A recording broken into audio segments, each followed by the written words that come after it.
It was a warm summer's evening when it all began. Peggy Hodgson had just put the children to bed and was looking forward to a quiet night. She had no idea that her world was about to be turned upside down. Come on now, go to sleep, it's late. Oh.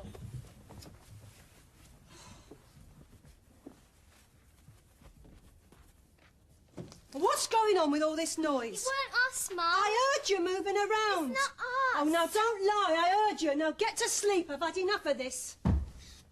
I saw the noise, Mum. I don't know, love. Oh, my God. Right, all of you, downstairs now. Come on, get your dressing gowns and slippers now. But where are we going to go, Mum? I don't know. Come on, let's get out of it quickly. Come on. Billy, come on, help me out. Peggy Hodgson took the children to the safety of a neighbour's house. Janet, come on. Come on. I found it really very nerve-wracking. I was trying to keep calm because of the children, you know, not to frighten them more than they already were. But it was very difficult. No, I can't forget it. I can put it out of my mind now, but only now. But before, I mean, most of, like my early 20s and in my middle 20s, I couldn't even talk about it like this. I'd be in tears all the time. At her wit's end, Peggy called the police. It was WPC Caroline Heaps and a colleague who answered the call.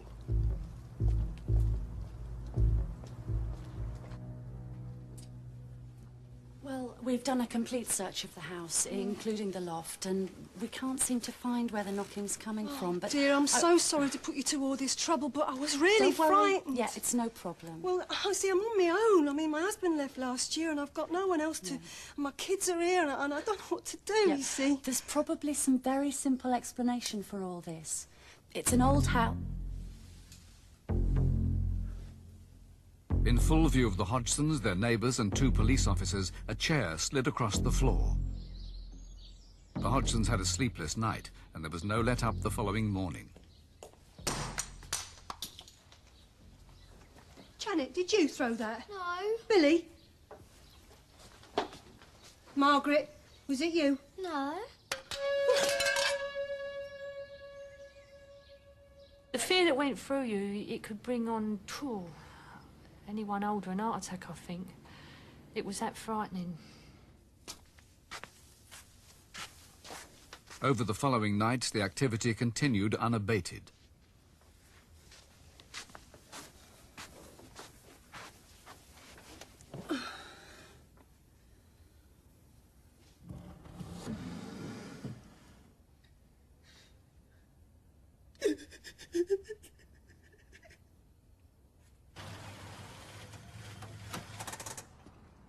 Within days, the national press had picked up on the story. No, John Burke and Peggy's brother. I live a few doors down. Thanks for coming. I don't quite know what you can do. One of the first to arrive was photographer Graham Morris. They were genuinely upset. I mean, they were sort of frightened. The kids were, all right, a couple of them, I think, had gone to sleep by the time we got there, but all the other people were bristling a bit, and they were on edge. So we didn't really know what was happening, and then we were told, bit by bit, what was going on, what had happened.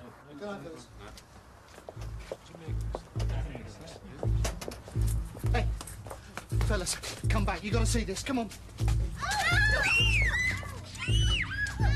In here. Basically, it was down to my reactions if I can catch anything, and then got hit on the forehead by a Lego brick. Well, that brought it home. Yes, it became personal then. But no, it was weird as all these things started flying around. You know, the bits and pieces that were flying around, not just as it hit me, but yes, it was the strangest feeling I've ever experienced.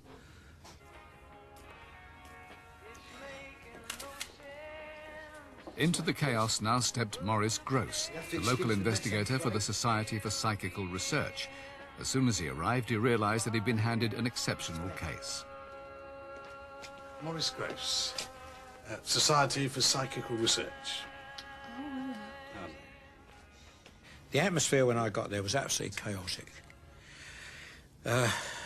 Everybody was in a terrible state. Nobody knew what was going on. And this is one of the good things, as far as I was concerned about the case, is that when I got there, I realised it must be genuine. Now, Peggy, if I'm to help you with this, I need you to make a record. The investigator was convinced that a poltergeist had moved into the Hodgsons' home. He knew that his first task must be to try to calm the family's nerves. It's going to be all right. Then I explained to Mrs. Hodgson and the children, as best as I could, what poltergeist phenomena was about. Janet made me laugh because Janet didn't even know what it was. She used to call it a polka dice. And I say to her, Janet, it's not a polka dice, it's a poltergeist. But she didn't get it for quite a long time. It wasn't long before the investigator had an experience of his own. Was this the... I thought, my God, you know, nobody's thrown that because there was nobody in a position to throw it. Now, if you drop a marble on the floor, it bounces. He used to hit the floor and stop, dead. And when you touch them, they were hot. Now, this is typical of all the psychokinetic phenomena concerning small objects that's ever been reported in poltergeist cases, that they were hot. Maurice Gross then began his own investigation of the family to see who, if any of them, might be behind it all. Oh, I watched him like a hawk. I brought in my tape recorders, and I had those running all the time. And I watched everybody. And I realised nobody was doing anything. But did the children never play up? Being young girls and with so much attention, it seems hard to believe. Well, you two look very comfortable down there. Of course they played around sometimes. They're children. And any psychologist would tell you that children will imitate what's going on around them. But you can't fool people day after day, week after week, scientists and people coming in and conjurers and everything, and nobody ever seeing anything done by the children. As the strange activity continued into September and October, the list of witnesses grew longer and longer. They included David Robertson, a physics research assistant from Birkbeck College, London. Do you get any sleep? Not really. Janet, can you tell me if anything else has been moving around besides all the magazines? Well, some Lego's been flying around the room. That ashtray flew across the room and struck me on the side of the head, quite a blow. And at that time I concluded that I had observed something paranormal and it probably wasn't wise to carry on with that line of experimentation. Janet and her sister Margaret seemed to be at the centre of the activity, but were they responsible for it? Their uncle believed something was manifesting itself through Janet while she was in a trance. It actually yanked one of these old-fashioned gas fires literally out of the wall. And at one time, Maurice and me were trying to restrain Janet, who seemed to be, I'm no expert, only say in a trance-like state. And the strength was unbelievable. As summer turned to winter, the disturbances grew more violent. And then Janet started having fits. One night was particularly bad, and the doctor was called. He thought she was having some sort of fits. He gave her a 10-milligram injection of Valium. Now, a 10-milligram injection of Valium will knock an adult out, let alone an 11-year-old child. And she immediately, more or less, went to sleep, unconscious, went to sleep. With Janet fast asleep, the adults returned to the living room. Who's that?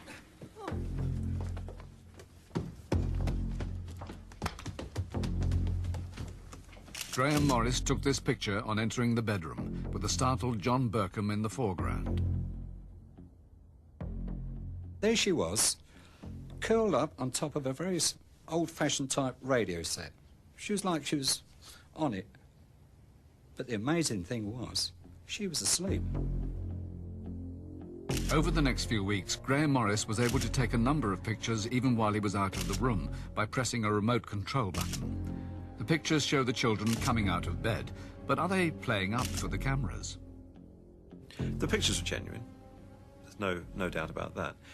What the motive was behind them coming out of bed, I mean, people talk about them levitating.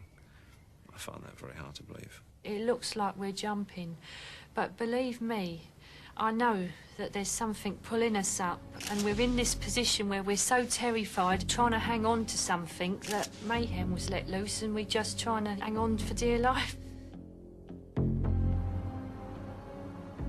The Hodgsons felt helpless, victims of a force they could neither see nor predict. I did feel at one time we'd got it for life. I thought, well, this is worse than the war. At least the war ended, but this is going on and on and on. It seemed the family could only wait while the poltergeist planned its next move.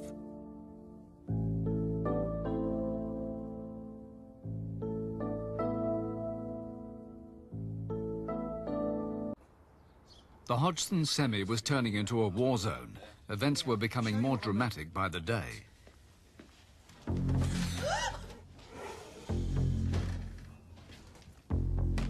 Maurice Gross decided he had to try to get in touch with the force before it did any serious harm. His chance came when the knockings started up again. I thought, well, if it can knock and it can make all these noises and do things, perhaps we can get some sort of communication with it. Now, I know you can hear me.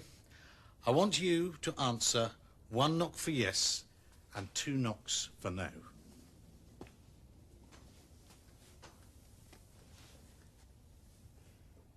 Can you hear me? Did you die in this house? How long ago did you live here?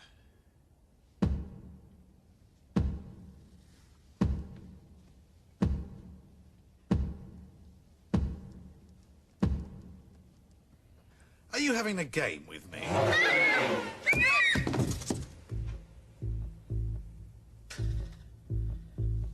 That was a very good answer. I was actually, you know, taken aback. But I was also, my sense of wonderment at the time is, you know, I can't put it into words, but that's extraordinary. If the knocks were to be believed, the Hodgson's poltergeist was an old man who had died in the house years before. Maurice felt he was making progress. Maurice. It's nearly 8. Oh, Cup of tea. I'm just going to see to the kids. But then in December, when he thought there could be no more surprises, the most extraordinary episode of the case occurred. It started to speak. The voice phenomena started on December the 10th. I remember that day all too well. December the 10th, 1977. I was sitting in the room with, in the lounge, with Mrs. Hodgson and the children, and suddenly a dog barked in the room. Come on, my name's Morris. Let me hear you say it. Morris. Even I was taken aback. You know? It really was quite a shock to listen to hear it. The following reconstruction is based on the tape recordings taken by Maurice Gross at the time. Everyone very quiet and very still. Where are you in the room at this moment? On top of Janet. Why are you lying on Janet's bed? Why can't she feel you? I'm invisible. Why? First of all, I thought it was discarnate voice coming from out of the air, you know, from nowhere. Then I realised the voice was coming from Janet. I said, Janet, that voice is coming from you. She says, no, it's not.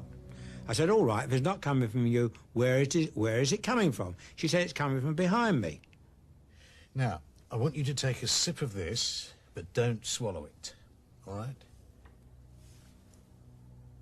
The investigators were mystified.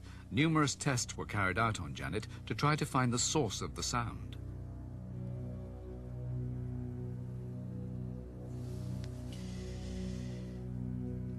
What is your name? My name's Bill. At one time, the voice is going in the room, and I'm talking to the room and asking him to show himself. He's saying, I can't. I'm dead. I said, don't worry about that. I've seen dead bodies. I've got no head. And that type of thing. And it ended up calling me a four-eyed git, go away. You all right, love? This won't hurt at all, I promise you that. Well, what's it for, Morris? Well, we need to find out where the voice is coming. It seemed the mystery would be cleared up when the investigators borrowed a laryngograph from the University of London. It's a machine that closely monitors voice patterns. You'll find out. Is that on all right? Yeah, it seems to be fine. Good. And we found the voice was not made by the larynx, but by the false vocal fold, which is above the larynx here. And you only use it when you lose your voice and you talk like that. Right. Janet used to produce this voice for up to 3 hours at a time without even any distress whatsoever. Well, you do that for a couple of minutes and you're in dead trouble with your throat. My name's Bill. Do you know that you're dead? Shut up. Morris tried to find out more about the person behind the voice. I want you to tell me whether you remember what happened to you before you died. I had a hemorrhage, and I fell asleep, and I died in a chair in the corner downstairs. Could this really be the voice of a dead man? For some observers, it was too much. The case seemed to be degenerating into a circus. Graham Morris was one witness who began to have his doubts about the poltergeist. I'd like to give a good reason why such and such happened. I just thought it got a bit far-fetched with voices. I'm not saying the voices weren't real. Just what was being the interpretation of the voices and just what went on. Maurice Gross himself came under suspicion, accused by some colleagues of keeping the phenomena going at the family's expense. Here we were producing evidence for a fantastic case, and at the same time we were able to help the family. Well, what more could we do? Do you know what? One time somebody came along who said, leave the family alone, go away. Everything will be all right. We did it. We went away for 2 days, and all hell was let loose. And she was delighted to see us come back again. So what else could we do? Well, he helped us extremely well. And without his help, I don't think any of us would be here now properly. Not living there, maybe not in that house, maybe not having the life they're having now, maybe not even thinking right. Maurice Gross was accused of inciting the children, but he wasn't even there when David Robertson challenged the ghost. OK. Show us what you can do. Margaret, are you all right? What's going on in there?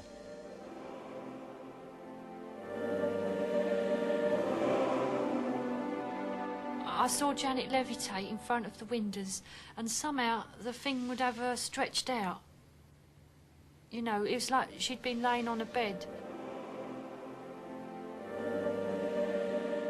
At exactly the same time, John Rainbow, a local delivery man, was passing the house. His account is read by an actor. I remember the curtains were billowing inwards, and a young girl seemed to be floating around in the room, like she was in a bubble. I couldn't believe what I was seeing. Hazel Short was on duty outside when she spotted a red cushion on the Hodgson's roof. My attention was taken to the top window, and I saw Janet floating or levitating up and down, just going up and down in front of the window, flat on her back. I thought she was putting it on, so I went straight home, went upstairs, laid on my own bed, and tried to lift myself up in horrors, and then you couldn't do it. No way that I could do it. Two passers-by who had nothing to do with the family believe they saw a girl levitate. It seemed incredible. How could a young girl have faked such a thing? Maurice Gross remains convinced the children were not responsible. I thought to myself, well, how can it be the children? Because in the end, the situation was, if it was the children, we had the world's best conjurer there, we had the world's best ventriloquist, and we had the world's best everything, all from a little 11-year-old girl, which was, of course, ridiculous. By late 1978, the events began to die down as mysteriously as they'd started. Margaret thinks the poltergeist lost its hold over the family as they began to conquer their fear. Morris reckons if you showed your fear more, it would attract itself to you more. If something like little did move, I used to be able to say, oh, look, it's moved it again, you know, make a bit light of it, although it wasn't really inside, you didn't feel light about it at all, but not letting it see that you was frightened. In July 1978, Janet, now 12 years old, was admitted to the Maudsley Hospital. There she underwent psychiatric tests, and the doctors gave her a clean bill of health. While she was there, for the first time, she felt completely calm. I think it did help her to relax, because when she came out, she was quite excited. She said, her first word she said, they said, I'm perfectly normal. There's nothing wrong with me at all. That's the very word she used. And I was pleased to hear it and see it. Janet was allowed home from the Maudsley, and slowly the poltergeist activity died down in the autumn of 1978. Maurice Gross himself left, confident that the family were at last free of their troublesome spirit. Thanks very much, Maurice. We couldn't have got through this without you. 17 years on, it seems hard to believe that the strange events at Enfield ever took place. But for the investigator on the case, the Enfield Poltergeist has changed his life for good. I must go. Bye-bye. My belief was very strong, but the difference now is my belief is absolute. That's the difference. Nobody could shake my experiences. With the poltergeist case, it made me realise that what I was doing was worthwhile and it was real.